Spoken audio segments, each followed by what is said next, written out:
The message arrived on a quiet Tuesday morning at Earth Central Command.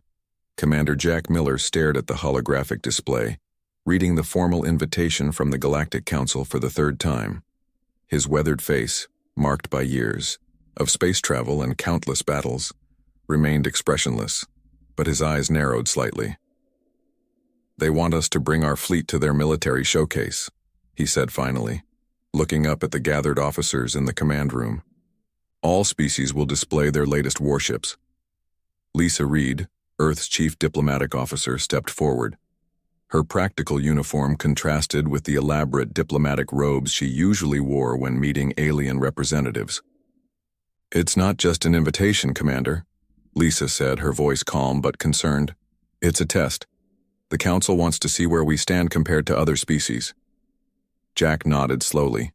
Earth had joined the galactic community only 30 years. Ago, a mere blink of an eye in cosmic terms. Most alien civilizations had been traveling between stars for thousands of years before humans left their solar system. "What ships should we bring?" asked Tom Wilson, the head engineer who had worked on human vessels for over 20 years. His hands, calloused from manual repairs despite the availability of automated systems, fidgeted with a small mechanical part he always carried. Lisa glanced at the reports on her tablet. "The Council expects us to bring our newest ships. They're curious about human technology." Jack stood and walked to the window overlooking the massive shipyard orbiting Earth. Dozens of vessels floated in neat rows, from small patrol ships to massive carriers. Some gleamed with newness while others showed the marks of years of service. "No," Jack said after a long pause. "We won't bring our newest ships." The room fell silent. Lisa stepped closer to him, concern written across her face. "Jack, if we don't showcase our best technology, they'll think we're even further behind than they already believe. The Council already sees us as primitive newcomers." Jack turned, a small smile playing at the corner of his lips. "Exactly, and we'll let them keep thinking that." 3 days later, Lisa sat across from Blue, the Council's diplomat assigned to Earth. Blue's skin had a faint azure tint that gave the species its nickname among humans. The alien's real name was a series of musical tones impossible for human vocal cords to produce. They met in a neutral space station orbiting Jupiter, a common meeting point for human-alien diplomatic discussions. The station's artificial gravity was set slightly lower than Earth standard, as a compromise for various species. "I must admit," Blue said, sipping a liquid that smelled like mint and motor oil, "we were surprised by your selection of ships for the showcase." Lisa kept her face neutral, years of diplomatic training coming into play. "Oh? What surprises you about it?" Blue's 4 eyes blinked in sequence, a gesture Lisa had learned indicated amusement or condescension, often both. "The heritage. Fleet? Ships that have been in service for over 40 Earth years?" Blue made a musical sound that the translator didn't bother converting, clearly laughter. "Most species will be bringing vessels constructed within the last 5 standard cycles. Technology advances quickly." Lisa smiled politely. "We're proud of our heritage fleet. Those ships have history. History won't help much against modern defenses," Blue replied. "But we appreciate Earth's participation nonetheless. It's important for younger species to observe and learn from the more established civilizations." After Blue left, Lisa sent an encrypted message to Jack. "They're underestimating us, exactly as you predicted." In the orbital shipyard above Mars, Jack walked through the cavernous bay of the Resilient, his chosen flagship for the mission. The vessel had first launched when Jack was just a boy, and had been upgraded countless times since then. To an outsider, it looked outdated, its hull marked with repair patches and lacking the sleek lines of newer ships. Kate Davis, the weapons specialist assigned to the mission, fell into step beside him. Her short, practical haircut and focused expression matched her no-nonsense attitude. "The Resilience weapons systems are ready," she reported. "We've reinstalled the older missile tubes as requested, and the energy cannons have been modified to look less efficient than they actually are." Jack nodded approvingly. "And the shields?" configured to appear as standard protection fields. The adaptive systems are hidden beneath 3 layers of security protocols. They won't detect them unless they're specifically looking. And they won't be looking because they don't think we have that technology. They continued their inspection, passing crew members preparing for the upcoming journey. Unlike the uniform, perfection seen on newer vessels, the Heritage Fleet crews were a mix of veterans and specialists, each chosen for experience rather than appearance. In the engine room, they found Tom hunched over an open panel, his hands deep in the ship's core systems. "How are the modifications coming along?" Jack asked. Tom straightened up, wiping grease from his hands. "Almost done, Commander. From the outside, these will register as standard fusion drives from our early space era. Only someone physically examining them would discover they're actually our latest hybrid engines." "Good," Jack said. "Remember, everything about these ships needs to look functional but outdated." As they finished their inspection tour and returned to the bridge, Alan Parker, the communications officer, approached with a concerned expression. "Sir, we've received the final roster of participating species. There will be 23 different civilizations showcasing their military vessels." He handed Jack a tablet with the list. "Some of these species have been spacefaring for over 10,000 years. Jack scanned the list, recognizing most names from briefings and historical records. The Galactic Council comprised the 7 oldest spacefaring races, with others like humans having varying levels of representation based on their technological advancement and territorial holdings. "Look at these specs they've provided," Alan continued, pointing at the attached files. "The Varel ships use quantum phase technology. The Argosy fleet has temporal shielding. We can't compete with this." Jack handed the tablet back with a calm expression. "We're not trying to compete with their technology, Alan. We're playing a different game entirely." Later that evening, as the Earth grew smaller in the viewports, Jack stood alone on the observation deck. The Heritage Fleet, 12 ships of varying sizes, all bearing the marks of long service, formed up around the Resilient. Lisa joined him, watching the blue planet fade into the distance. "The council representative called our ships charming antiques," she said. Jack chuckled. "Perfect, let them think that." Lisa turned to face him. "You really believe this will work? That our old ships will impress the most advanced civilizations in the galaxy?" Jack's eyes reflected the starlight as he looked out into the vastness of space. "These ships have something their shiny new vessels don't," he said quietly. "They've survived. They've adapted. They've evolved." He placed a hand on the cool metal of the viewport frame. "Just like humanity." The fleet accelerated, leaving Earth's solar system behind as they set course for the galactic core, where the most powerful civilizations in known space waited to be shown just how dangerous underestimating humans could be. Space stretched endlessly before the Heritage Fleet as they traveled toward the galactic core. The stars blazed like diamonds against the black void, growing denser as they approached the heart of the galaxy. Commander Jack Miller stood on the bridge of the Resilient, watching the main view screen with calm focus. 3 weeks of travel completed, announced Alan from his communication station. "We're making good time, Commander." Jack nodded. "Any word from the Council?" "They've sent updated coordinates for the showcase arena," Alan replied, tapping on his screen. "They seem surprised we're keeping pace with the expected timeline." Lisa, who had been studying reports at a nearby console, smiled slightly. "They probably expected our outdated engines to delay us." The bridge crew shared knowing looks. The Heritage Fleet might appear old on the outside, but beneath the worn hulls and visible repair patches lay technology that was far from obsolete. Tom's voice came through the ship's comm system. "Commander, you might want to come down to engineering. We're having some issues with the primary cooling system." 20 minutes later, Jack stood in the engine room, which hummed with the deep vibration of the massive drives pushing the Resilient through space. Unlike the sterile automated engine rooms of newer vessels, this one was crowded with equipment, tools, and busy crew members. The air smelled of metal and ozone. Tom pointed to a large panel displaying the ship's cooling system. "Look here. The external sensors are showing what appears to be an inefficient cooling cycle. If any alien vessels scan us, they'll see exactly what we want them to see. an outdated cooling system struggling to keep up. Jack studied the readouts. But the actual system is running at peak efficiency? Better than peak, Tom grinned, wiping his hands on a rag. I've made some modifications. We're actually running 23% cooler than our newest ships back home, but no one would know without a physical inspection. Good work, Jack said, clapping Tom on the shoulder. On his way back to the bridge, Jack passed the training deck where Kate was drilling a team of weapons specialists. Through the observation window, he watched as she directed a simulation of an old-style missile launch sequence. Target acquired. Launching missiles 1 through 4. Called out one of the younger officers, his fingers dancing across a control panel that looked intentionally bulky and outdated.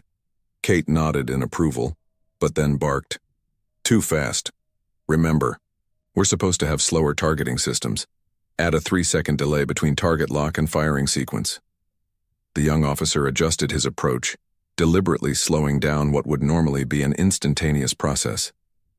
Kate noticed, Jack watching, and stepped away from the training to join him in the corridor. How's it going? Jack asked. They're getting the hang of it, Kate replied. It's challenging for the newer recruits. They've trained on automated systems their whole careers, and now they have to pretend they're using technology from 40 years ago. But underneath the act, Kate smiled, a predatory gleam in her eyes. Underneath, we have targeting systems that could thread a needle from 1,000,000 miles away. The missiles look like our old M17s, but they've got the newest guidance packages, hidden inside the old casings. Jack nodded with satisfaction. Keep up the good work. We need everyone perfect in their roles before we reach the showcase. Later that night in the ship's mess hall, Jack sat with Lisa and Alan, sharing a quiet meal away from the rest of the crew. The room was less crowded than usual, with most personnel either on duty or resting for their next shift. I've been reviewing the data on the species we'll encounter, Lisa said, pushing a tablet across the table. Some interesting patterns. Jack scrolled through the information. What am I looking for? Notice how each species showcases their technology. The Vrel always emphasize their quantum phasing. The Argosy their temporal shields. Each race has 1 or 2 standout technologies they're proud of. And they all know about each other's specialties, Alan added. It's like an unspoken agreement. Each civilization has their niche. Jack set the tablet down. And where do they think humans fit? Lisa leaned forward. That's just it. They don't know yet. We're the newcomers, the unknown factor. Some of the council members think we might specialize in biological technologies, given our rapid physical adaptation to different environments. Others suspect we might have unique approaches to AI or computer systems. None of them have guessed our real strength, Jack said quietly. Which is? Alan asked. Integration, Jack replied. Humans don't excel at creating brand new technologies better than anyone else. What we do better than any species in the galaxy is take existing ideas and combine them in ways no one else has considered. Before they could continue their discussion, the ship's alert system activated with a soft chime. Bridge. To Commander Miller, came the duty officer's voice over the comm. Jack tapped his communication badge. Miller here. Sir, we've detected an approaching vessel on an intercept course. It's a Cortax patrol ship. Jack exchanged glances with Lisa and Alan before all three hurried to the bridge. When they arrived, the main screen showed a sleek silver vessel approaching rapidly. The Cortax were one of the younger council races known for their territorial nature and impressive scanner technology. They're hailing us, Commander, said the communications officer. On screen, Jack ordered, straightening his uniform. The screen flickered and the image of a Cortax officer appeared.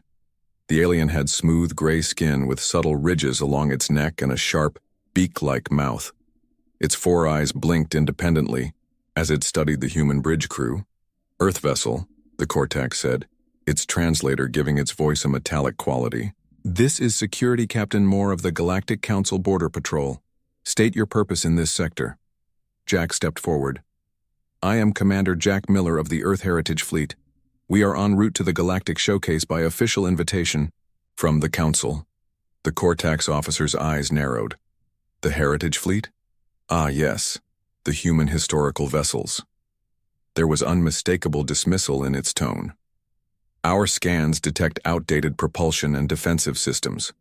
Do you require assistance to reach your destination? No, thank you, Captain, Jack replied with a polite smile. Our old ships are serving us just fine.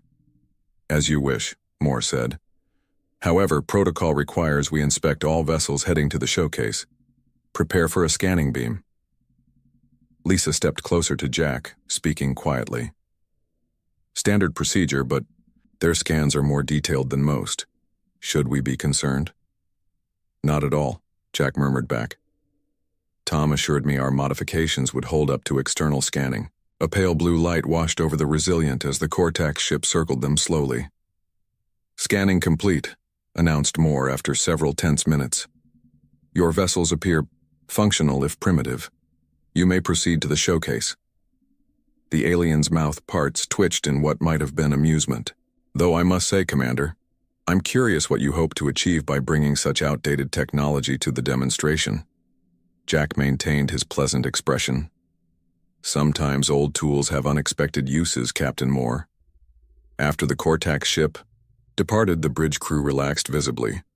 They bought it, Alan said, sounding relieved. Jack turned to the navigation station. Resume course to the showcase, maximum speed. He allowed himself a small smile. We wouldn't want to be late for our debut. As the Heritage Fleet continued its journey toward the galactic core, the stars grew ever more numerous in the view screen. Somewhere ahead, the most powerful civilizations in known space were preparing to showcase their military might, completely unaware that the seemingly obsolete human fleet would soon change their understanding of warfare forever.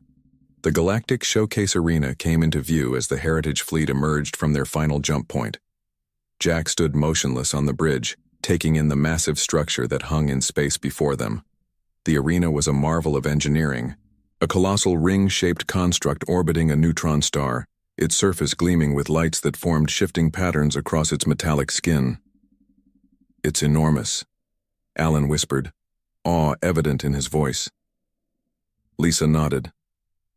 The showcase arena is said to be one of the oldest structures in the galaxy. The Council races built it over 5,000 years ago as a neutral ground for military demonstrations. The Resilience communications panel chimed. Commander, said the officer on duty, we're receiving docking instructions and our showcase schedule. Jack moved to review the information. When are we scheduled to present? Last, sir, the officer replied. After all, 22 other species have completed their demonstrations. Lisa frowned. That's deliberate. They've placed us in the position of least importance. Or they're saving the best for last, Jack said with a slight smile. Inform the fleet to begin docking procedures, and remind all crew members, maintain the act at all times.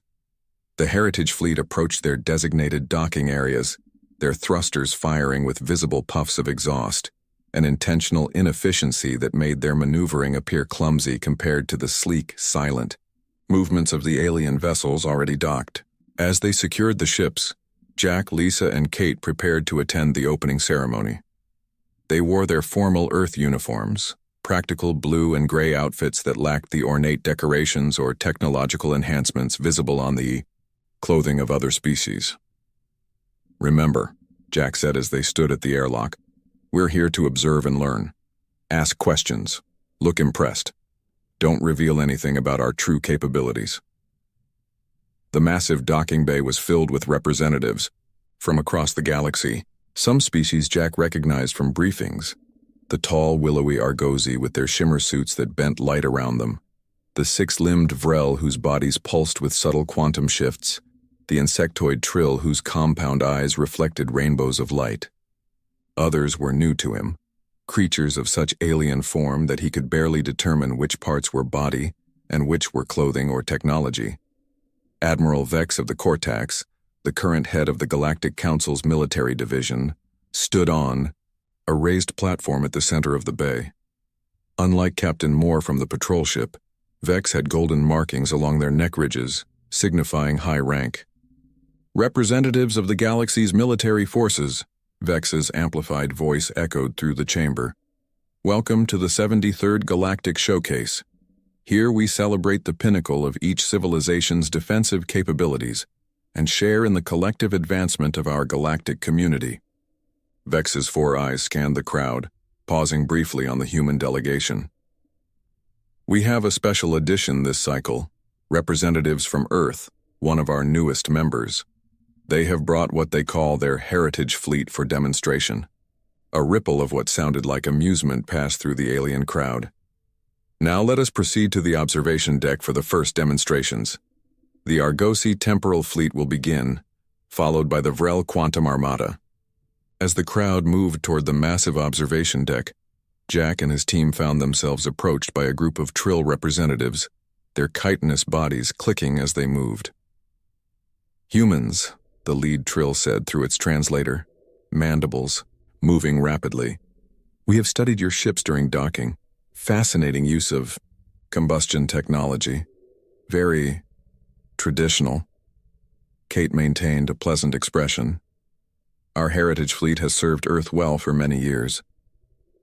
"Indeed," the Trill responded, its compound eyes reflecting the human's images. "But surely you don't expect such primitive vessels to impress at this gathering? Some species here have ships that can bend space-time itself." Before Kate could respond, Lisa stepped in smoothly. "We're primarily here to learn. Earth recognizes it has much to gain from observing more advanced technologies." The Trill seemed satisfied with this appropriately humble response and moved away. Kate exhaled slowly. "I wanted to tell them our primitive ships could run circles around their flashy spacebenders," she muttered. "You'll get your chance," Jack replied quietly. "Patience." The observation deck was a vast chamber with transparent walls offering a panoramic view of space. The neutron star provided a dramatic backdrop, its intense blue-white light controlled by the arena's protective filters. In the center of the deck, a holographic display showed the demonstration area, a section of space equipped with various obstacles, targets, and sensor arrays to measure performance. Admiral Vex took position at the control center. "The demonstrations will proceed in order of council seniority. Each species will have 30 minutes to showcase their vessel's capabilities." For the next several hours, Jack and his team watched as the galaxy's most advanced warships performed incredible feats. The Argosy vessels seemed to predict attacks before they happened, their temporal shields creating bubbles where time itself slowed to a crawl. The Vrel ships phased in and out of reality, becoming ghostly images that weapons passed through harmlessly before solidifying to return fire. The Cortex demonstrated sensor arrays so precise they could detect a single atom out of place, while the Trill showcased biological ships that could heal damage in seconds. Each demonstration was more impressive than the last, drawing gasps and applause from the gathered representatives. Throughout it all, Jack watched with intense focus, occasionally making notes on a simple paper notebook. A deliberately archaic choice that drew curious glances from nearby aliens used to advanced data devices. Lisa leaned close during the Praxian demonstration of energy weapons that could disrupt molecular bonds. "You've been quiet. What are you thinking?" Jack kept his voice low. "I'm thinking that every single one of these impressive technologies has a fundamental weakness. The Argosy temporal shields create tremendous energy signatures before activation, a 3-second warning before they engage. The Vrel quantum ships can't fire weapons while phased. You're looking for weaknesses in supposed allies?" Lisa asked, sounding concerned. Jack shook his head slightly. "I'm observing patterns. Every species here has specialized in one or two incredible technologies, but they've neglected basics in the process. They're so focused on their specialties that they've created blind spots." As the demonstrations continued, Admiral Vex periodically announced scores and measurements, with each species trying to outdo the others in specific categories. The competition was friendly but intense, with clear rivalry between certain civilizations. Finally, after nearly all species had presented, Vex approached the human delegation. The Admiral's expression held barely concealed condescension. "Earth representatives, your demonstration is scheduled next. However, given the nature of your vessels, perhaps you would prefer to simply observe the remaining presentations. There would be no shame in withdrawing from the demonstration portion. Jack stood straight, meeting the Admiral's four-eyed gaze directly. We appreciate your concern, Admiral Vex, but Earth will proceed with our demonstration as scheduled. Vex's neck ridges flattened, a sign of surprise among the cortex. As you wish, Commander Miller. Your fleet should move into position within the next 20 minutes. As Vex walked away, Kate turned to Jack. They're expecting us to embarrass ourselves. Perfect, Jack replied with a calm smile. That's exactly what we want them to expect. He tapped his communication badge. Miller, to all Heritage Fleet captains. Prepare for demonstration sequence. Initial protocol. Show them exactly what they expect to see. At first.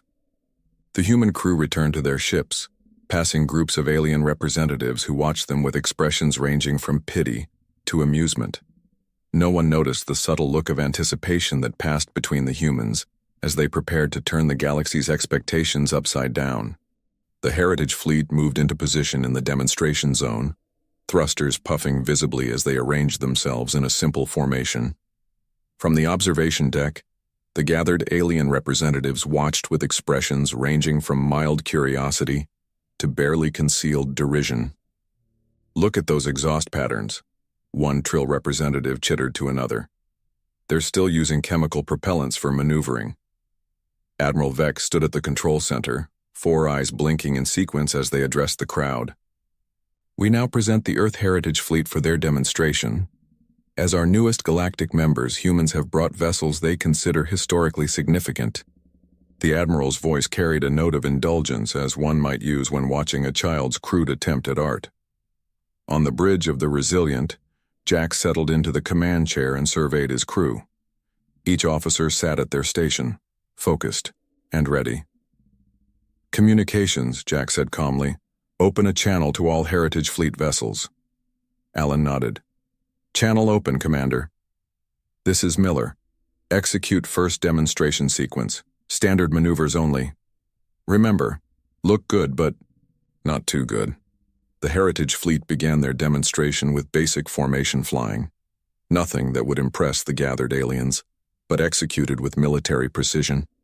Their movements were deliberate, almost plodding compared to the fluid grace of the other species' vessels. In the observation deck, Lisa stood with the other Earth diplomats listening to the murmured comments around them. Such rigid patterns, an Argosi diplomat commented. No temporal flexibility at all.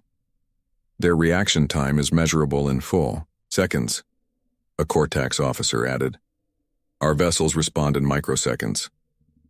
Lisa maintained a neutral expression, though she caught the eye of a human diplomat nearby who gave her the smallest of winks. After 10 minutes of increasingly complex but still fundamentally basic maneuvers, Admiral Vex's voice came over the communication system. Earth Heritage Fleet, your basic capabilities have been noted. However, we typically include more challenging demonstrations. Perhaps you would care to attempt the asteroid navigation course. There was a pause before Jack's voice replied, sounding appropriately hesitant. We would be honored to attempt the course, Admiral. A ripple of surprise moved through the alien observers. The asteroid course had been particularly challenging for several species, requiring split-second timing and precise maneuvering through a dense field of fast-moving space debris. They can't be serious. A Vrel observer pulsed, its quantum-shifting body flickering with what might have been amusement. Their ships will be torn apart. Inside the Resilient, Jack turned to his navigation officer. Standard approach to the asteroid field. Once we're inside, he paused, allowing a small smile. Switch to real capabilities. The Heritage Fleet approached the asteroid field slowly, their movements appearing cautious and uncertain. The first asteroids passed by, with the human ships making what seemed like last-minute corrections to avoid collisions. They're barely managing, Admiral Vex commented to the crowd. Their reaction time is... The Admiral stopped mid-sentence as something changed. The human ships suddenly shifted from their plodding movements to a fluid dance through the asteroid field. Where moments before they had seemed to barely avoid collisions, now they wove through the densest clusters with impossible precision. What just happened? The Trill representative's mandibles clicked rapidly in confusion. On the bridge of the Resilient, Jack watched as his crew operated with practiced efficiency, their earlier pretense of struggling now abandoned. "Status report," Jack called out. "Navigator here. We're running on true controls now, sir. Analog backup systems fully engaged. Weapons station. All countermeasures ready if needed. Engineering reports all ships are performing at optimal levels, Commander." The Heritage fleet moved through the asteroid field not just with competence, but with an elegance that none of the previous demonstrators had shown. Where the alien vessels had relied on advanced technology to predict asteroid paths or phase through them, the human ships simply danced. In the observation center, the alien representatives had fallen silent, their earlier derision replaced by confusion and growing concern. "How are they doing this?" Admiral Vex demanded, turning to Lisa. "These vessels showed energy signatures consistent with outdated technology." Lisa smiled politely. "The Heritage fleet has been in service for many years, Admiral. During that time, we've made adjustments." Before Vex could respond, another alarm sounded. The Admiral turned back to the control panel. "Automatic weapons systems have activated in the asteroid field. This is the combat portion of the demonstration. Automated defense drones appeared in the asteroid field, firing energy weapons at the human vessels. The shots were designed to be registered by sensors, but cause no actual damage. Their shields will register the hits, but they won't be able to..." Vex began, then stopped as they watched the screens. The Heritage fleet didn't deploy energy shields like the other species had. Instead, the vessels performed rapid, unpredictable maneuvers, making themselves nearly impossible targets. When shots did come close, small point defense systems activated, intercepting the energy beams with simple reflective countermeasures.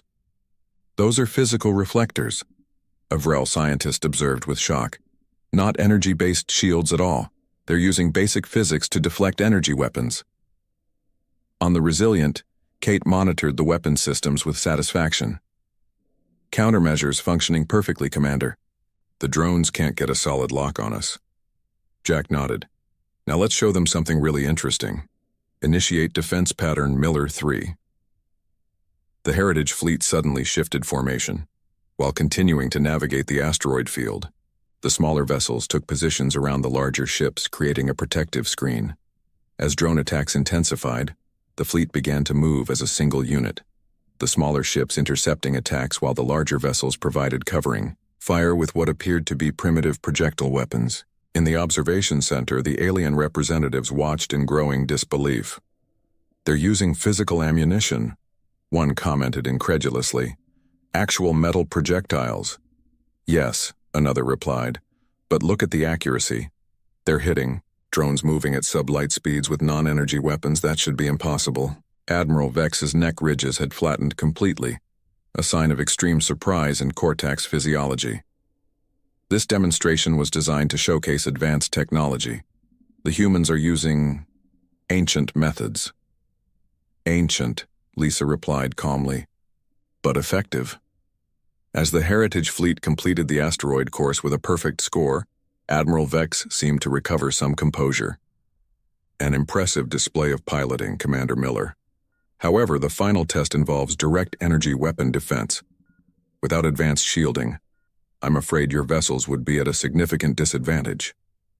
There was a pause before Jack's voice came through the communication system, sounding almost amused. "We're happy to participate in the energy weapon defense demonstration, Admiral." The humans in the observation center exchanged glances. This was the moment they had been preparing for. In the demonstration area, the Heritage fleet formed a new configuration as the energy weapon platforms powered up. These platforms were designed to fire increasingly powerful energy beams, testing the limits of a ship's defensive capabilities. The first shots fired relatively low-powered beams that most advanced vessels could easily deflect. To the observer's surprise, the human ships didn't attempt to deflect them at all. Instead, the energy beams hit the hulls directly and seemed to disappear. "What's happening?" Vex demanded, checking the sensors. "The energy readings," They're gone. The beams are being absorbed somehow. Tom's voice came through Jack's private communication channel. Hull absorption systems working perfectly, Commander. We're capturing 97% of the energy and redirecting it to our reserves. Excellent, Jack replied. Prepare for full demonstration in 3, 2, 1. As the energy weapon platforms fired their maximum power shots, the Heritage fleet did something that left every alien observer speechless. The human vessel's hulls began to glow with the absorbed energy, and then, in perfect synchronization, redirected it outward in controlled bursts that precisely neutralized the incoming attacks. For the first time since the demonstrations began, the observation deck was completely silent. Admiral Vex stared at the sensor readings, all 4 eyes wide with disbelief. Impossible, the Admiral finally said. Those are 40-year-old vessels. By your own admission, they cannot possibly have this technology. Lisa stepped forward. Admiral, you misunderstand. The Heritage Fleet vessels are indeed 40 years old. But humans never stop improving what we build. These ships have been continuously upgraded, modified, and enhanced throughout their service. On the Resilience Bridge, Jack allowed himself a moment of satisfaction as he watched his crew perform exactly as trained. This is just the beginning, he said quietly. Let's show them what humanity really brings to the galaxy. The final sequence of the human demonstration left the observation deck in stunned silence. The Heritage Fleet had just completed a series of maneuvers that should have been impossible for vessels of their apparent technological level. Not only had they navigated the asteroid field with perfect precision, but they had also absorbed and redirected energy weapons that could have crippled ships twice as advanced. Admiral Vex stood rigid, neck ridges completely flat against their skin. The Admiral's 4 eyes blinked out of sequence, a sign of extreme agitation among the cortex. This demonstration is over, Vex announced abruptly. Earth representatives, please dock your vessels and join us in the council chamber immediately. As the Heritage Fleet returned to their docking positions, the alien representatives broke into urgent, hushed conversations. The humans in the observation deck maintained their composure, though a few allowed themselves small smiles of satisfaction. Lisa approached Admiral Vex. Is there a problem, Admiral? Vex's voice was tight with controlled emotion. Not a problem. Earth diplomat. Rather a significant misunderstanding that requires clarification. 1 hour later, Jack, Lisa, Kate, Tom, and Alan stood in the Grand Council chamber. Unlike the ornate meeting halls on Earth, this room was a perfect sphere with a platform in the center where the human team now stood. Around them, representatives from the 22 other species sat in tiered seats, looking down at the humans with expressions ranging from curiosity to open hostility. The 7 members of the Galactic Council occupied the highest tier. Admiral Vex sat among them, leaning forward to address the humans. Commander Miller, Vex began, your demonstration today was unexpected. You presented what you called a heritage fleet, vessels you claimed were outdated by human standards. Yet these ships displayed capabilities that rival or exceed many of our most advanced technologies. Vex's voice hardened. This council demands an explanation.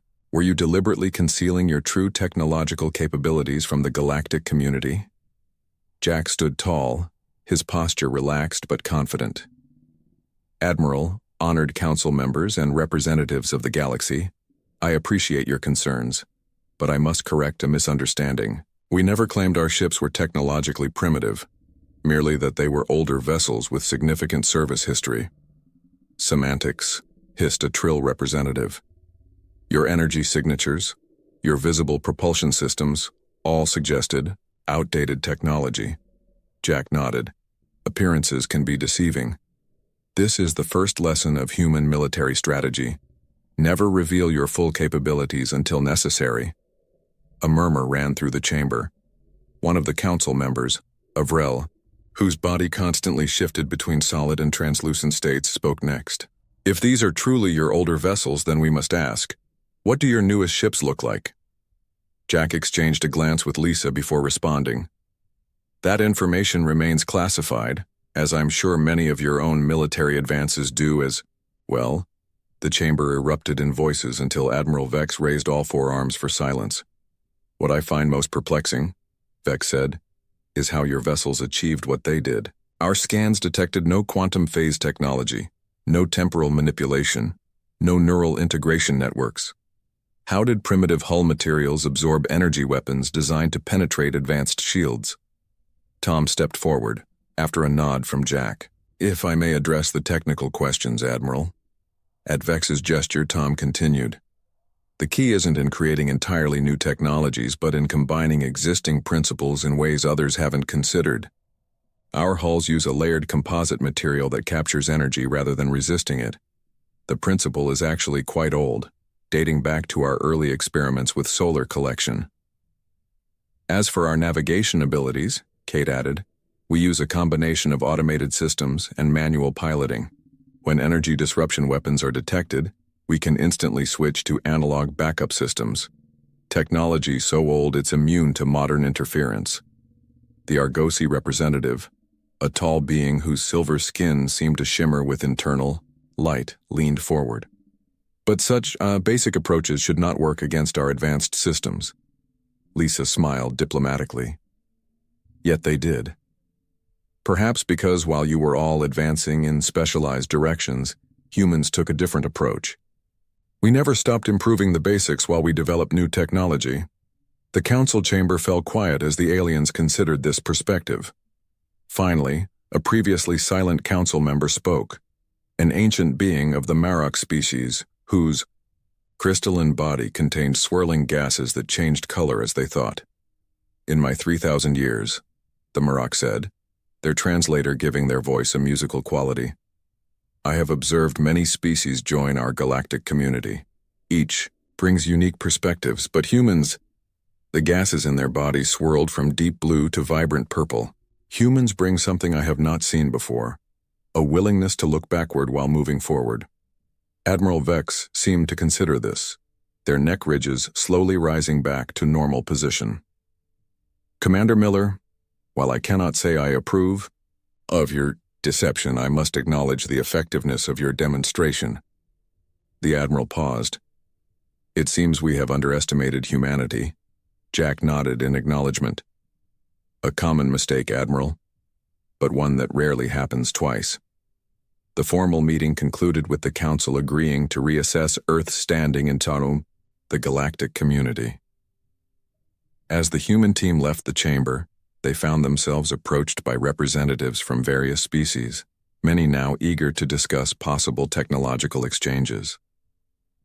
Later, on the observation deck overlooking the docked Heritage Fleet, Jack stood with Lisa watching the myriad alien vessels preparing to depart. "Mission accomplished," Lisa said quietly.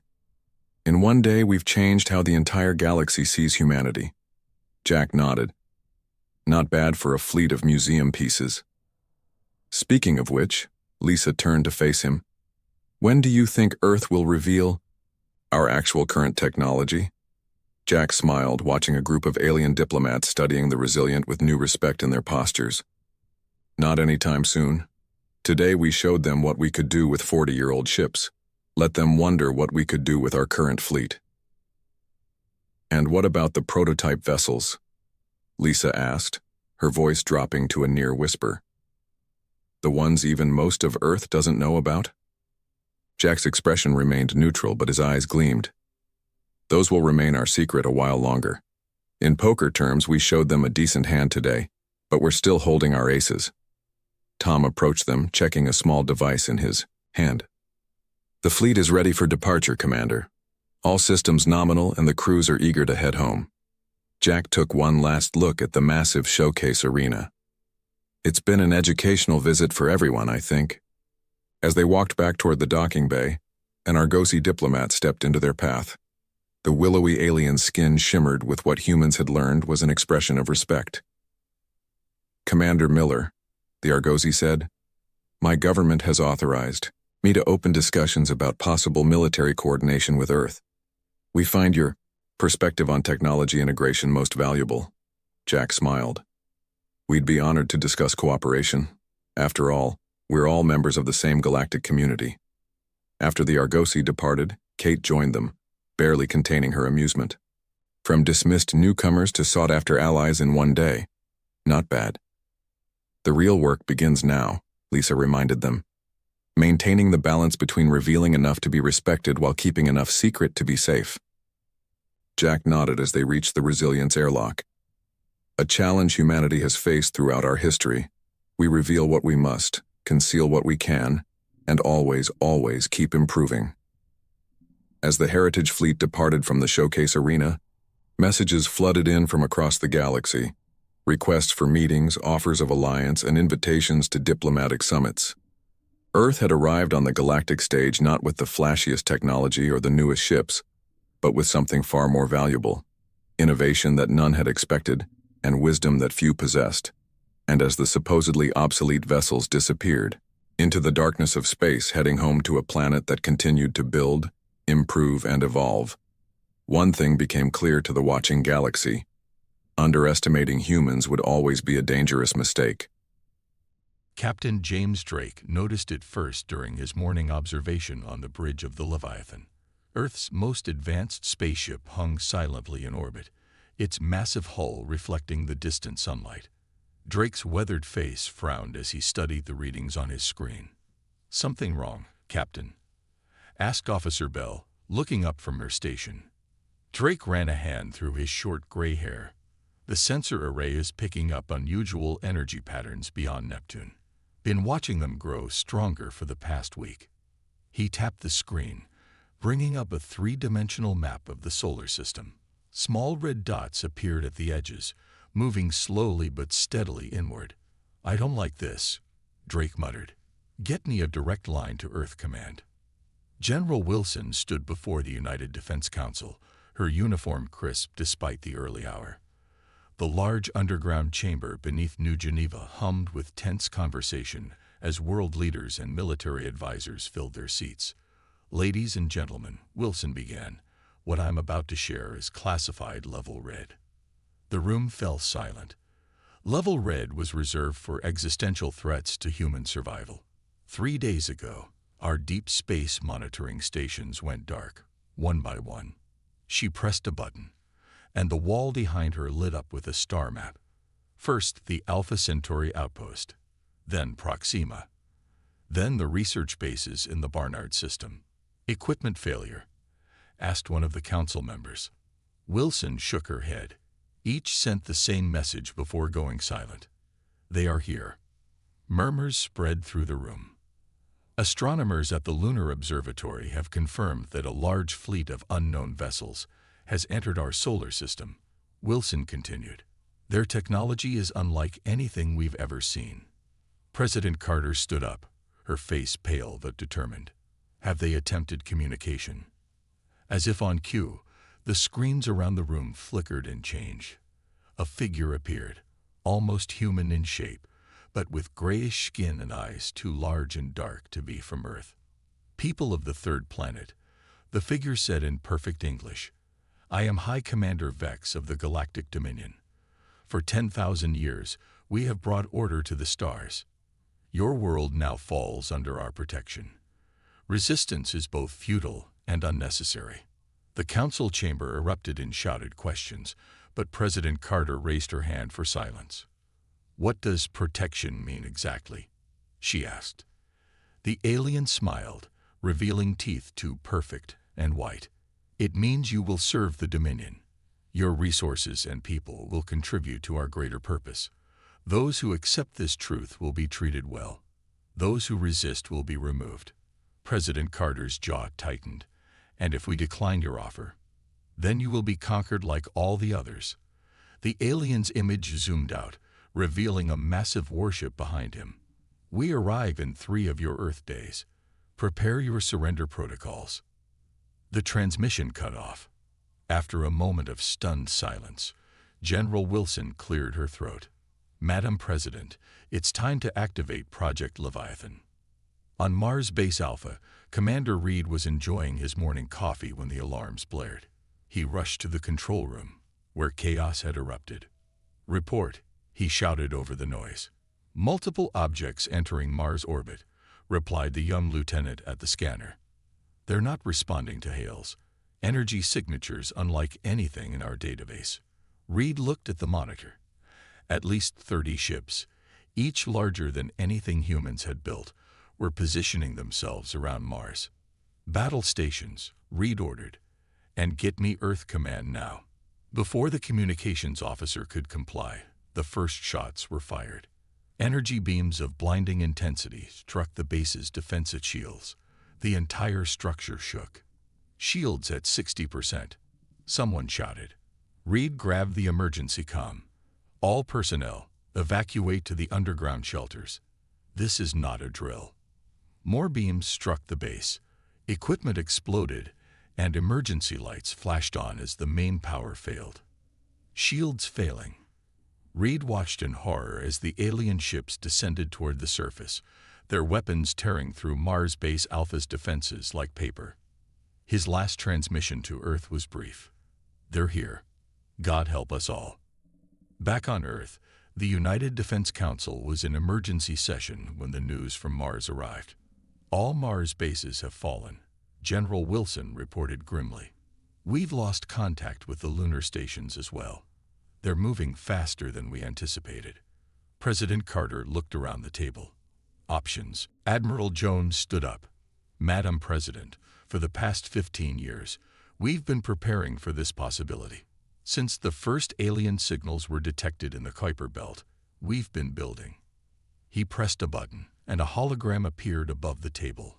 A massive orbital defense network surrounding Earth. Aegis system, he explained.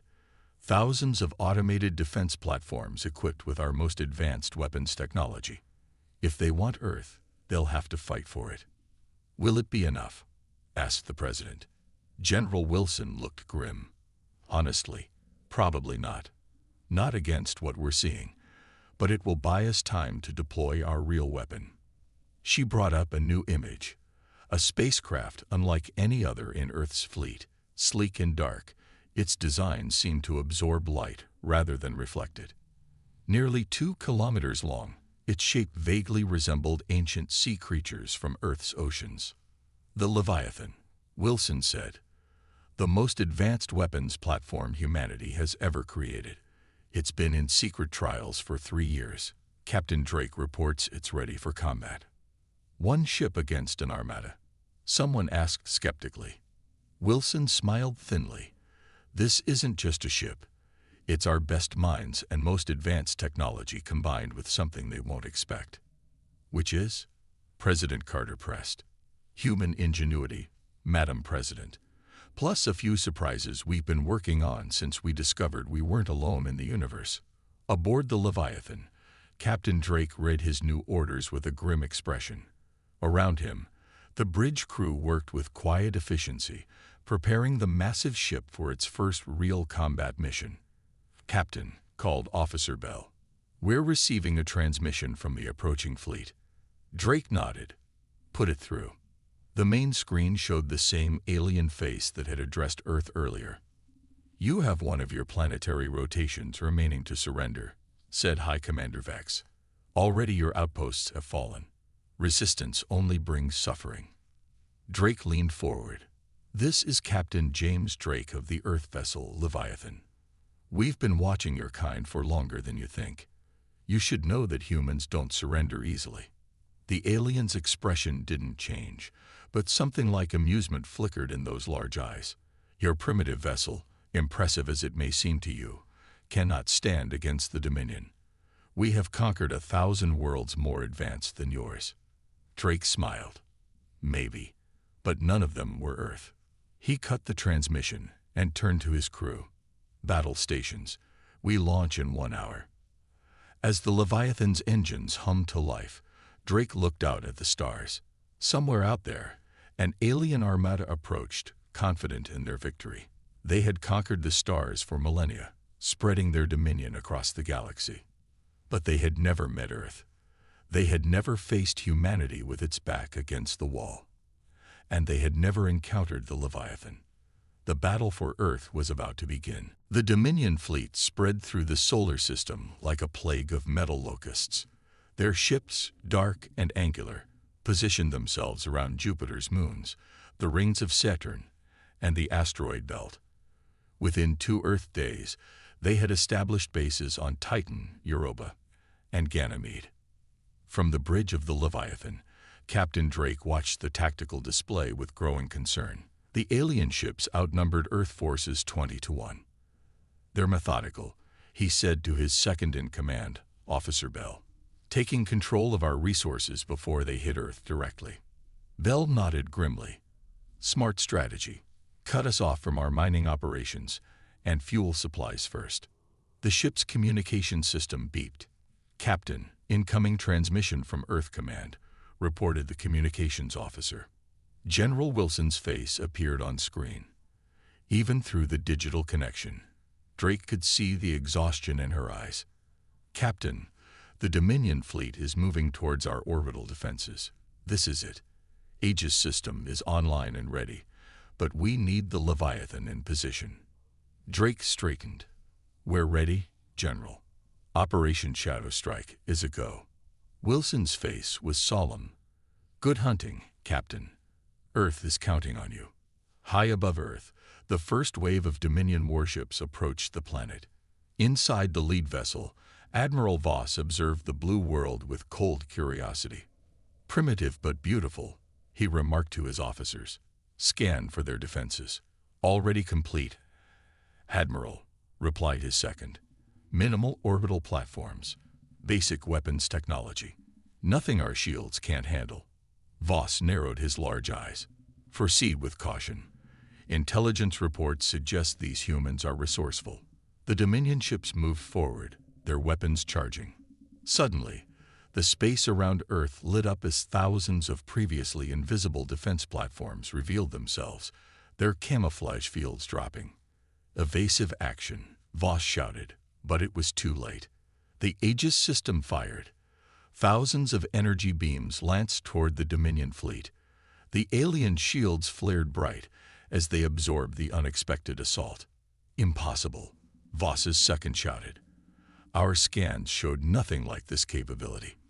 Voss gripped his command chair. "All ships, return fire. Break through their defenses." In the Leviathan's engine room, Chief Engineer Miller worked frantically to maintain the ship's experimental drive system. "The quantum field is holding steady," he reported to the bridge. "We can make the jump whenever you're ready, Captain." On the bridge, Drake nodded. "Now we show them what Leviathan can really do." "Prepare for quantum shift." The massive ship vibrated as its engines powered up.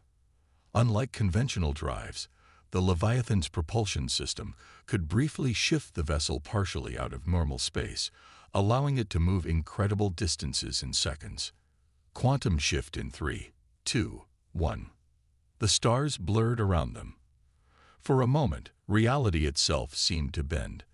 Then the Leviathan reappeared, directly behind the Dominion's rear fleet. "All weapons, fire," Drake ordered. The Leviathan's main cannons released streams of focused energy, tearing through the unprepared Dominion ships. 3 alien vessels erupted into flames before they could even turn to face this new threat. "Hit and run," Drake commanded. "Target their supply ships first." Admiral Voss received the reports with growing rage. "How did they get behind our lines?" "Find that Earth ship." "Sir, they're gone again," his tactical officer reported. "They appear to be using some kind of advanced jump technology." Before Voss could respond, the Leviathan appeared again, this time among the Dominion's fuel tankers. More explosions bloomed in the blackness of space as the human ship struck and vanished once more. "Impossible," Voss hissed. "No species at their development stage should have this technology." On his command screen, he watched as the orbital defense network continued to hold the main fleet at bay, while the mysterious human vessel appeared and disappeared across the battlefield, striking critical targets before vanishing again. "Sir, we've lost 15% of our fleet already," reported his second. "The High Command will not be pleased." Voss slammed his fist on his chair. "Gather all battle groups. Focus fire on their orbital defenses. I want that human ship found and destroyed." On Earth, in the underground science complex beneath New Geneva, Dr. Morgan analyzed the incoming battle data. "There's a pattern to their shield modulation," she said, pointing to the screen where streams of numbers flowed past. "Every time our weapons hit them, their shields adjust frequency to match." President Carter leaned closer. "Can we use that somehow?" Morgan nodded excitedly. "If we can predict the modulation pattern, we might be able to calibrate our weapons to pass right through their shields." She quickly sent the findings to General Wilson, who relayed them to the Leviathan. Drake received the new information during a brief respite between attacks. "Dr. Morgan's a genius," he told his weapons officer. "Recalibrate all our weapons systems according to her specifications."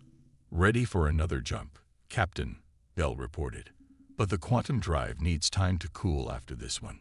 We'll be visible for at least 10 minutes afterward." Drake considered his options. "Then we make this one count. Target their command ship." The Leviathan shifted again, appearing directly above Admiral Voss's flagship. This time, when the human vessel fired, its energy beams passed through the Dominion shields as if they weren't there. Voss was thrown from his chair as explosions ripped through his ship. "How are they penetrating our shields?" he demanded.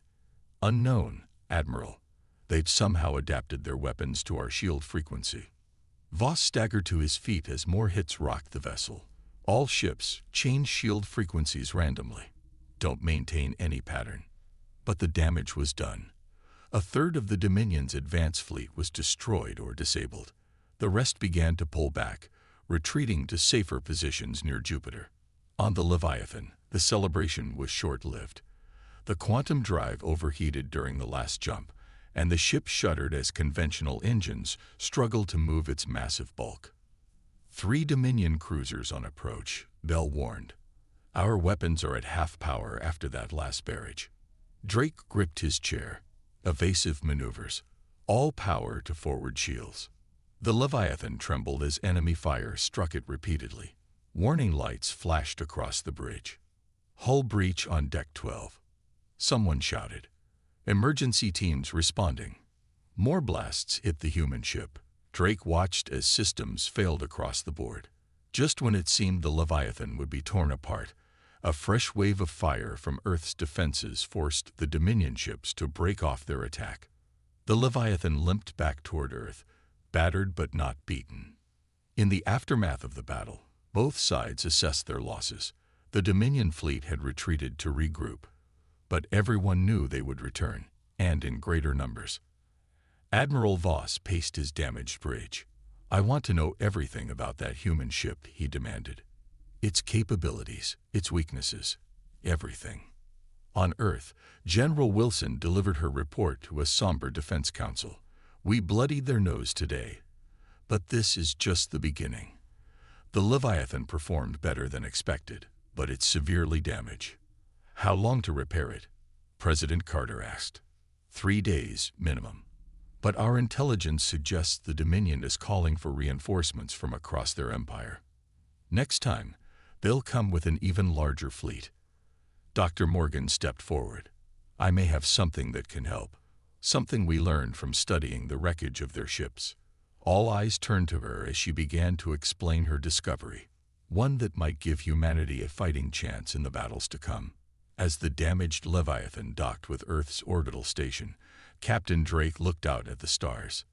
They had won the first round, but the real war was just beginning. 3 days after the first battle, the skies above Earth grew dark with Dominion ships.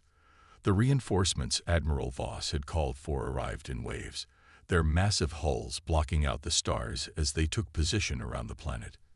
In the orbital repair dock, the Leviathan underwent frantic repairs. Technicians worked around the clock, patching hull breaches and replacing damaged systems. Captain Drake hadn't slept in 48 hours, dividing his time between overseeing repairs and strategy meetings with Earth Command. "We counted over 500 new Dominion ships arriving in the last 12 hours, General Wilson reported in the command center beneath New Geneva. "They've established a blockade around Earth. Nothing gets in or out." President Carter looked at the holographic display, showing the alien fleet surrounding their planet. "What about our outer colonies? Mars, the Jupiter stations, all gone," Wilson said grimly. The Dominion has taken control of every human outpost in the solar system. Dr. Morgan entered the room, carrying a tablet filled with data. Her eyes were red from lack of sleep, but there was excitement in her voice. "We've made a breakthrough," she announced, "based on the Dominion technology we recovered from the battle." She placed her tablet on the table, and a hologram appeared, showing complex diagrams of alien systems. Their ships use quantum entanglement for instant communication across vast distances. It's how they coordinate their fleets so effectively. "Can we disrupt it?" asked President Carter. Morgan smiled. "Better. We can hijack it." Aboard the Leviathan, Chief Engineer Miller led Drake through the ship's central core, where a new device was being installed. "We're calling it Project Kraken," Miller explained, pointing to the massive apparatus that hummed with power. Based on Dr. Morgan's research, it can tap into the Dominion's quantum communication network. Drake studied the device with a mixture of hope and skepticism. What exactly will it do? In theory, it could let us listen to their communications, send false orders, or even disable their coordination entirely. Miller patted the machine. "It's never been tested in combat, of course, but Dr. Morgan believes it will work." Drake nodded slowly. "It has to work. We're running out of options." As they spoke, Officer Bell hurried toward them. "Captain, you're needed on the bridge immediately. The Dominion is broadcasting across all frequencies." On screens across Earth, Admiral Voss's face appeared. The alien commander looked confident, his large eyes reflecting cold determination.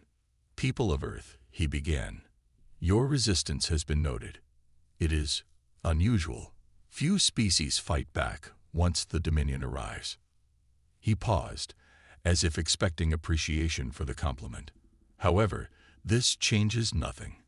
We have blockaded your world. Your colonies have fallen. Your resources now belong to the Dominion." The camera pulled back to show Voss standing on what appeared to be the surface of the moon, Earth's flag lying torn at his feet. Behind him, Dominion ships landed troops and equipment on the lunar surface. "Your moon is now under our control. Soon, we will begin our ground invasion of Earth itself. This is your final opportunity to surrender." The transmission ended, leaving millions of frightened humans staring at blank screens. In cities across Earth, people prepared for invasion. Some fled to the countryside or to underground shelters. Others joined the rapidly expanding defense forces. Weapons were distributed to civilians, and barricades appeared in major cities. But in a secret meeting room beneath New Geneva, Earth's leaders discussed their true plan. "The Leviathan repairs are nearly complete," reported General Wilson. "Project Kraken is installed and ready for testing." "What are our chances?" President Carter asked. Dr. Morgan stepped forward. "If it works as designed, we could potentially turn the tide. But there's a problem. We need to get close enough to their command ship for Kraken to access their main communication hub. And their command ship is now on the moon," Drake added, joining the meeting via secure video link from the Leviathan. Surrounded by hundreds of Dominion vessels, the room fell silent as the impossible task before them sank in. "There's more bad news," Wilson said, breaking the silence. "We have reason to believe there's a traitor among us." On the lunar surface, Admiral Voss reviewed the information that had been secretly transmitted to him. The data showed the Leviathan's repair schedule, its new capabilities, and details of Earth's remaining defenses. "Excellent," Voss told his second-in-command. "Our source continues to provide valuable intelligence." "Should we attack now, while their ship is still under repair?" asked the second. Voss considered this. "No. I want the Leviathan intact. Its technology is unexpected. High Command wants it studied." He walked to the viewport, gazing at the blue planet hanging in the blackness of space. "Prepare a special task force. When the Leviathan launches, we'll be ready to capture it." Back on Earth, security protocols were tightened. Only a handful of people now had access to the full details of Project Kraken and the Leviathan's mission. Even so, Drake couldn't shake the feeling that they were being watched. In the ship's mess hall, he found Dr. Morgan analyzing data on her tablet. "How's our new weapon coming along?" he asked, sitting across from her. Morgan glanced around to ensure they were alone. "The tests are promising. Kraken can definitely tap into their network. But we need to be within 50 kilometers of their main communication hub to activate it safely." Drake frowned. "That's practically suicide. Their lunar base is the most heavily defended position in the solar system right now." "I know," Morgan said quietly. "That's why I've been working on a way to boost the signal. If we can extend Kraken's range, we might be able to activate it from a safer distance." She showed him her calculations. Drake wasn't a scientist, but he understood enough to see the challenge they faced. "Keep working on it," he said. "We launch in 12 hours, ready or not." As night fell across Earth for perhaps the last time before invasion, the final preparations for the Leviathan's mission were completed. The massive ship disengaged from its repair dock, its engines glowing softly against the darkness of space. On the bridge, Drake addressed his crew. "What we attempt today may determine the future of our planet. The Dominion thinks they have us trapped. They believe their technology, their numbers, and their experience conquering other worlds gives them the advantage." He looked at each face, seeing determination reflected back. "But they've never faced humans before. They don't understand what we're capable of when everything we love is threatened." As he spoke, the Leviathan's engines powered up, preparing for the desperate mission ahead.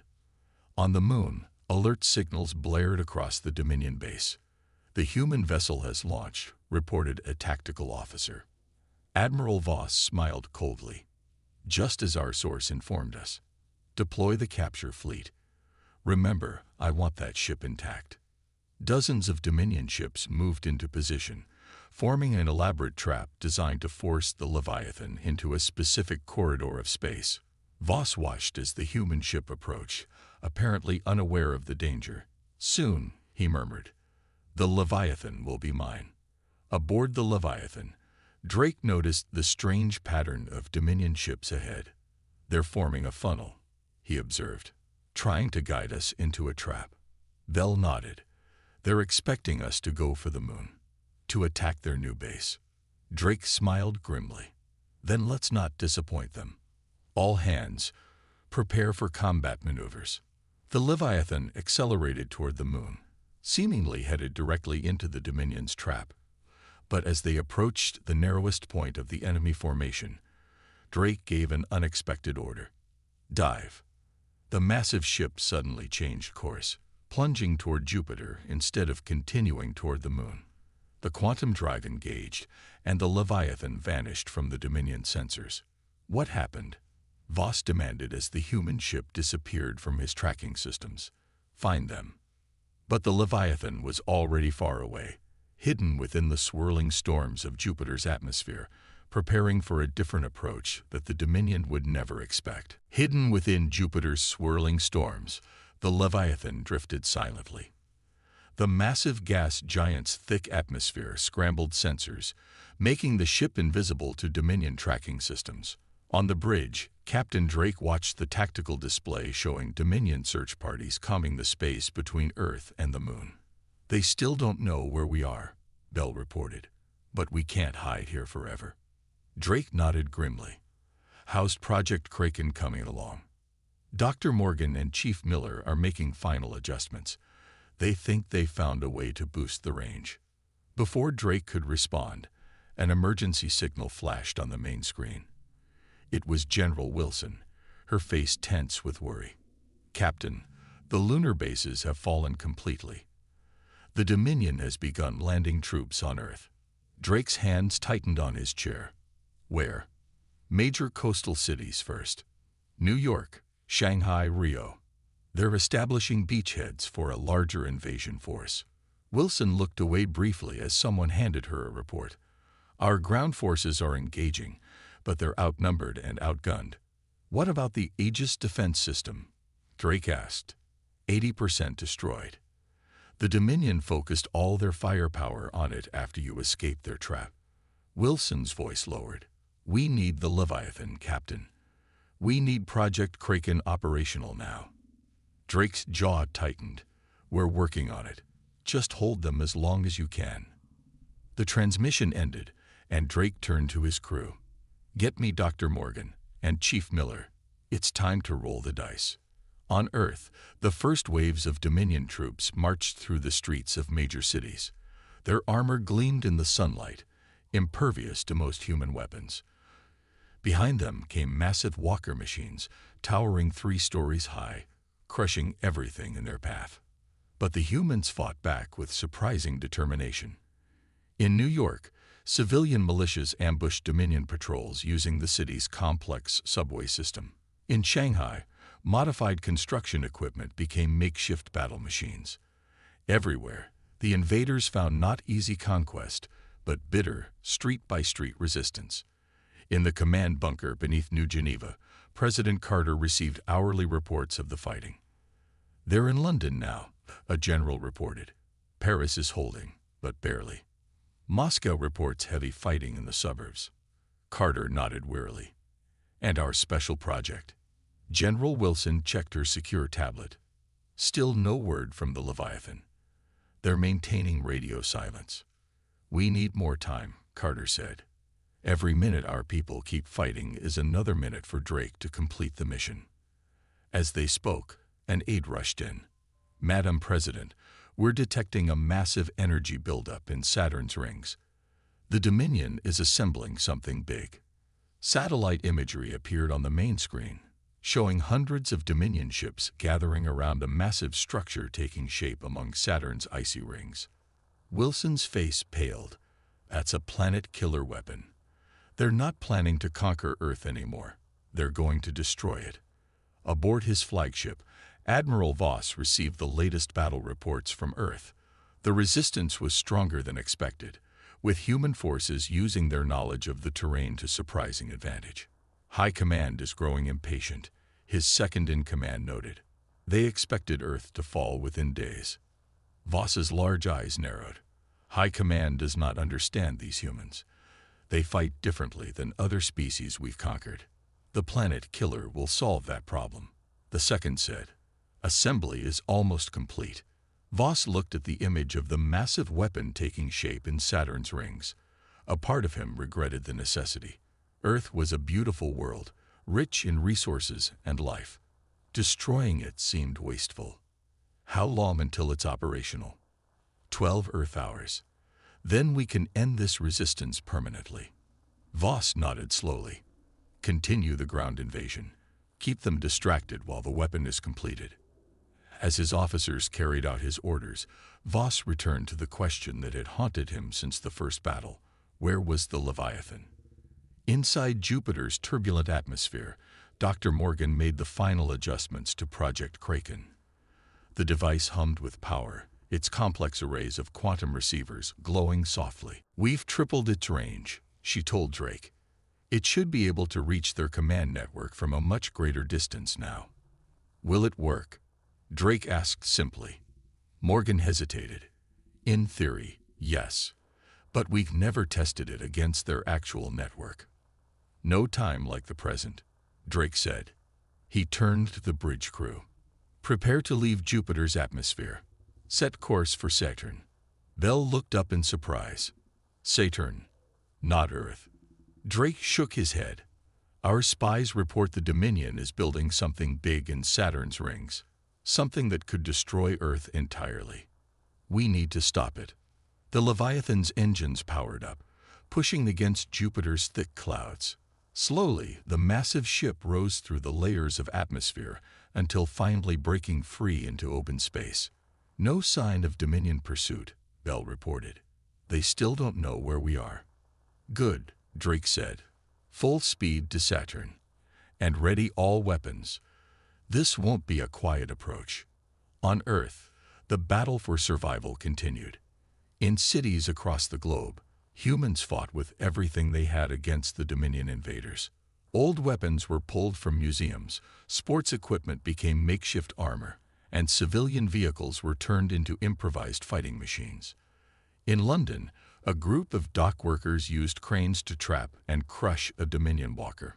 In Rio, hang gliders dropped homemade bombs on enemy positions. The Dominion had expected an easy conquest. Instead, they found themselves fighting for every inch of ground. But it wasn't enough. Slowly, inevitably, the alien forces pushed forward. Their superior weapons and armor gave them an advantage that courage alone couldn't overcome. In the New Geneva bunker, President Carter received the worst news yet. They've broken through our last defensive line in North America. Eastern Europe has fallen. Africa is holding, but they're running out of ammunition. She closed her eyes briefly. How much longer can we last? General Wilson's answer was blunt. Without help, maybe 24 hours. The Leviathan approached Saturn on a stealth trajectory, using the planet's rings for cover. Through the ship's powerful telescopes, Drake could see the massive weapon the Dominion was building. It resembled a giant claw, its center filled with pulsing energy that grew brighter by the minute. Analysis, he asked. It's using the same quantum technology as their communication network, Dr. Morgan replied, studying the data, but amplified 1,000 times. When activated, it could tear Earth's crust apart. Drake nodded grimly. Then we stop it. How close do we need to get for Project Kraken to work? With the boosted range, about 50,000 kilometers. But we'll be detected long before we get that close. Drake smiled thinly. That's what they expect. So we'll do something unexpected. He turned to the weapons officer. Prepare all missiles. Load them with the sensor jamming packages. The plan was simple but desperate. The Leviathan would fire its entire missile complement at once, not to destroy the Dominion fleet, but to create a massive sensor blackout. In the confusion, they would slip closer, activate Project Kraken, and pray it worked. All hands to battle stations, Drake ordered. This is it. The fate of Earth depends on what happens in the next hour. As the Leviathan moved into position, the crew could see hundreds of Dominion ships surrounding the planet killer weapon. The odds were impossible, the mission likely suicidal. But they were humanity's last hope. Drake took a deep breath and gave the order. Fire. Space lit up as the Leviathan's missiles streaked toward the Dominion fleet. They weren't aimed to destroy. They were designed to blind. Each missile burst into clouds of electronic interference, scrambling sensors and communications across the entire region. Confusion spreading through the Dominion fleet, Bell reported, watching the tactical display. Their ships are breaking formation. Drake nodded grimly. Now's our chance. Full power to engines. The Leviathan surged forward, its massive bulk surprisingly nimble as it weaved between the drifting Dominion vessels. Alarms blared as enemy ships fired blindly into the sensor-jamming clouds, hoping to hit something, anything. Taking fire, but they can't lock onto us, the weapons officer called out. Shields holding at 80%. Drake kept his eyes on the planet-killer weapon ahead. The massive construct continued to pulse with growing energy. They had minutes at most before it would be operational. Distance to optimal range for Project Kraken, Drake asked. Dr. Morgan checked her instruments. 70,000 kilometers and closing. We need to get closer. A massive explosion rocked the ship as a lucky shot from a Dominion cruiser struck their port side. Hull breach on Deck 7. Someone shouted. Emergency teams responding. Drake gripped his chair as the Leviathan shuddered. Stay on course. On his flagship, now drifting amid the chaos, Admiral Voss struggled to understand what was happening. Restore sensors, he demanded. Find that human ship. Impossible, Admiral, his second replied. The interference is too strong. We're effectively blind. Voss slammed his fist against his command console. The planet killer. Is it still on schedule? The second checked a separate communications link. Yes, Admiral. The weapon is at 90% power. It will fire in approximately 7 Earth minutes. Voss nodded, somewhat calmed. Then it doesn't matter. Even if they've somehow found us, they can't stop what's coming. The Leviathan pushed deeper into the heart of the Dominion fleet, taking hit after hit as it approached the massive weapon. The sensor jamming was beginning to fade, and more enemy ships were finding their target. Shields at 40% and falling. Bell reported. We can't take much more of this. Distance to optimal range, Drake demanded. 55,000 kilometers, Morgan replied. Almost there. Another blast rocked the ship, more violent than the others. Fire erupted on the bridge as a console exploded, injuring 2 crew members. Shields failing. The engineering officer shouted over the emergency sirens. One more direct hit, and we're done. Drake made a split-second decision. Divert all power from weapons to shields and engines. Get us to that range. The Leviathan surged forward, its weapon systems going dark as every ounce of power transferred to propulsion and defense. The massive ship plunged through a gap between 2 Dominion cruisers, scraping against one with a horrific screech of metal on metal. 50,000 kilometers. Morgan announced. We're in range. Activate Project Kraken, Drake ordered. Morgan slammed her hand down on the activation panel. The ship vibrated as the quantum device powered up, sending invisible tendrils of energy toward the Dominion command network. For a moment, nothing happened. Did it work? Drake asked, tension evident in his voice. Morgan checked her instruments, frowning. The signal is transmitting, but I don't see any effect on their systems. Drake's heart sank. Had they come all this way for nothing? Then something unexpected happened. The planet killer weapon, now glowing with nearly full power, suddenly dimmed. Around them, Dominion ships began to drift aimlessly, their engines and weapons powering down. I don't understand, Morgan said, staring at her readings in disbelief. Project Kraken wasn't supposed to do that. It was only meant to disrupt communications. Chief Engineer Miller's voice came over the comm. Captain, something strange is happening. The quantum device has evolved somehow. It's not just tapping into their communication network. It's taking control of their entire operating system. On his flagship, Admiral Voss watched in horror as his ship's systems shut down one by one. Emergency lighting cast eerie shadows across the bridge as main power failed. What's happening? He demanded.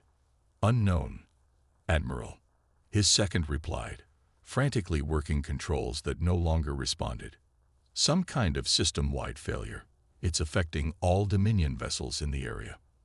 Voss turned to look out the viewport and froze. There, approaching his disabled flagship, was the Leviathan. They did this, he whispered. Somehow, they found a way into our core systems. For the first time in his long military career, Admiral Voss felt something new. Fear. Drake couldn't believe their luck. All Dominion ships in range are powered down, Bell reported, including the planet killer. How is this possible? Drake asked, turning to Morgan. She shook her head in amazement. The quantum nature of their technology. Project Kraken must have created some kind of feedback loop. We didn't just tap into their network, we overrode it. Drake saw an opportunity. Can we control their ships? Morgan worked her console, eyes wide with excitement. Theoretically, yes. The quantum link works both ways. We could potentially issue commands directly to their systems. A plan formed in Drake's mind. Target Admiral Voss's flagship. Bring us alongside. The Leviathan moved purposefully now, no longer under fire, until it dwarfed the dark hulk of Voss's command ship. Open a channel, Drake ordered. Admiral Voss's face appeared on screen, his alien features tight with barely controlled rage. What have you done? He demanded. Drake stood tall. What you never expected, Admiral. We turned your greatest strength against you. Your ships are under our control now. Impossible, Voss hissed. Look around you, Drake replied. Your fleet is helpless. Your planet killer is disabled. And now, you have a choice. Drake leaned forward. Surrender and withdraw from our solar system, or we will use your own ships against you. To demonstrate, Drake nodded to Morgan. She pressed a sequence of commands, and one of the nearby Dominion cruisers suddenly fired on another, destroying it completely. Voss's eyes widened in shock. You would sacrifice our soldiers. You were ready to destroy our entire planet, Drake countered. I'm offering you a chance to save your people, more than you offered us. The alien admiral was silent for a long moment. Then, with visible reluctance, he bowed his head. The Dominion withdraws. News of the victory spread across Earth like wildfire. In cities where fighting still raged, Dominion troops suddenly received retreat orders. Their walker machines powered down, and their ships lifted off, leaving behind a battered but undefeated humanity. In the command bunker beneath New Geneva, President Carter listened to Drake's report with tears in her eyes. You did it, Captain. You saved us all. It wasn't just us, Drake replied modestly. It was everyone who fought and held the line long enough for us to complete the mission. As the Leviathan made its triumphant return to Earth, something unexpected appeared at the edge of the solar system. Ships began arriving, not Dominion vessels, but crafts of various designs and origins. We're receiving transmissions, Bell reported. They're representatives from other worlds, worlds that were conquered by the Dominion. They say they've been monitoring our battle, Morgan added, reading the incoming messages. When they saw a small planet defeat the mighty Dominion, they decided to rise up too. Drake looked at the view screen, where dozens of alien ships approached in peaceful formation. They want to form an alliance, he said wonderingly. With us. General Wilson's voice came through the comm system. It seems the Dominion's empire is crumbling, Captain, and humanity is being looked to for leadership. As the Leviathan entered Earth orbit, Drake gazed down at the blue planet below. It was scared by battle but intact, and now, unexpectedly, at the center of a new interstellar community. What do we do now? Bell asked softly. Drake smiled. Now, we rebuild, we learn, and we make sure nothing like this ever threatens any world again. Outside the viewports, Earth's orbital stations began lighting up once more. The planet was battered but unbroken. Humanity had faced its greatest challenge and emerged not just victorious, but stronger. In the darkness beyond Saturn, the last of the Dominion fleet limped away, their myth of invincibility shattered forever by a single ship named after an ancient sea monster, Earth's Leviathan. The stars would remember this day, the day when humanity stepped onto the galactic stage, not as conquerors, but as liberators. The day when one small world proved that determination and ingenuity could overcome even the most powerful empire. The day when they conquered the stars, until their armada met Earth's Leviathan.